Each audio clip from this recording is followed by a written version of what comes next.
Assalamualaikum warahmatullahi wabarakatuh. Perkenalkan, nama saya Firman Atawijaya dari kelas 10-3.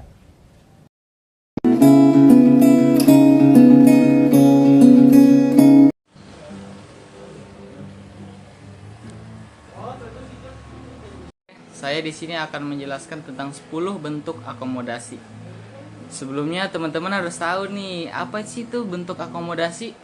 Akomodasi itu adalah bentuk kerjasama. Nah, yang pertama ada akomodasi koersi. Akomodasi koersi adalah bentuk akomodasi yang berlangsung karena adanya pemaksaan atau kehendak suatu pihak terhadap pihak yang lain yang lemah. Contoh, perbudakan dan adanya negara yang bersifat otoriter menekan adanya gerakan-gerakan tertentu, seperti yang penjajah di Indonesia oleh kolonial Belanda. Kedua, ada bentuk akomodasi kompromi.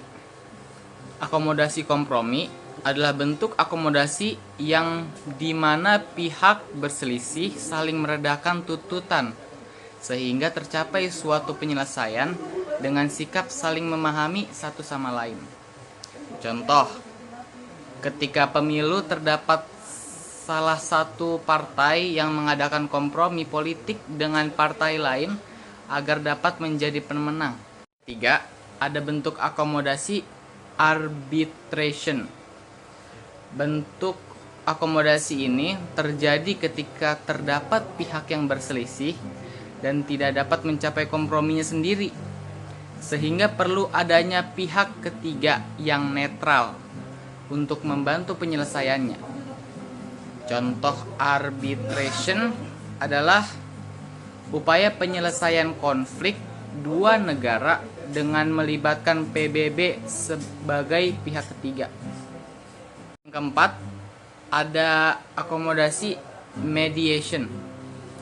Akomodasi mediation ini adalah pihak ketiga sebagai penengah atau juru damai dan keputusan berdamai, tergantung pada pihak yang bertikai.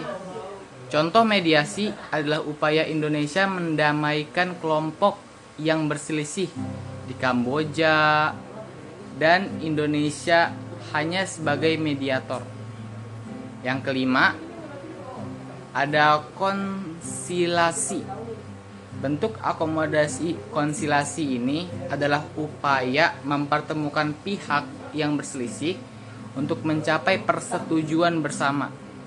Konsilasi ini bersifat lebih lunak dan dapat dilakukan asimilasi.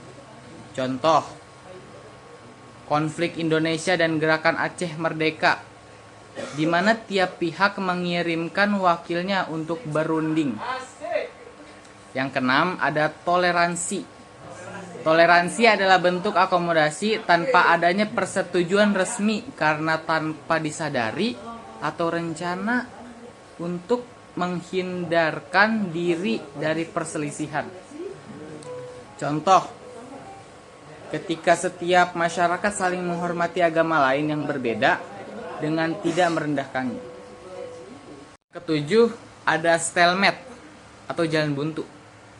Jalan buntu terjadi ketika kelompok terlibat pertentangan dengan kekuatan yang seimbang, sehingga di antara kedua pihak bertikai tidak ada yang maju ataupun mundur, dan pertikaian dapat berhenti sendirinya. Contoh stalemate adalah terjadinya perang dingin antara Amerika Serikat dan Uni Soviet pada tahun 1980-an dan akhirnya berhenti dengan sendirinya. Yang kedelapan, ada adjudikasi. Adjudikasi adalah pengendalian konflik dengan cara pengadilan. Contoh adjudikasi adalah ketika terjadi masalah sengketa tanah, maka dapat diselesaikan melalui jalur hukum. Yang kesembilan, displacement atau pemindahan. Pemindahan adalah cara penyelesaian masalah dengan mengalihkan perhatian pada objek bersama. Contoh, konflik Indonesia dan Australia mengenai zona ekonomi eksklusif atau ZEE yang berakhir dengan adanya pembagian wilayah, eksploitasi dan eksplorasi. Lalu ada konversi. Konversi adalah cara penyelesaian masalah dengan menjadikan salah satu pihak mengalah dan menerima kemenangan pihak lain. Contoh konversi adalah ketika dua keluarga berselisih, maka salah satunya harus mengalah demi kebaikan bersama. Sekian 10 bentuk akomodasi dari saya. Saya pamit undur diri. Mohon maaf jika ada kesalahan. Wassalamualaikum warahmatullahi wabarakatuh.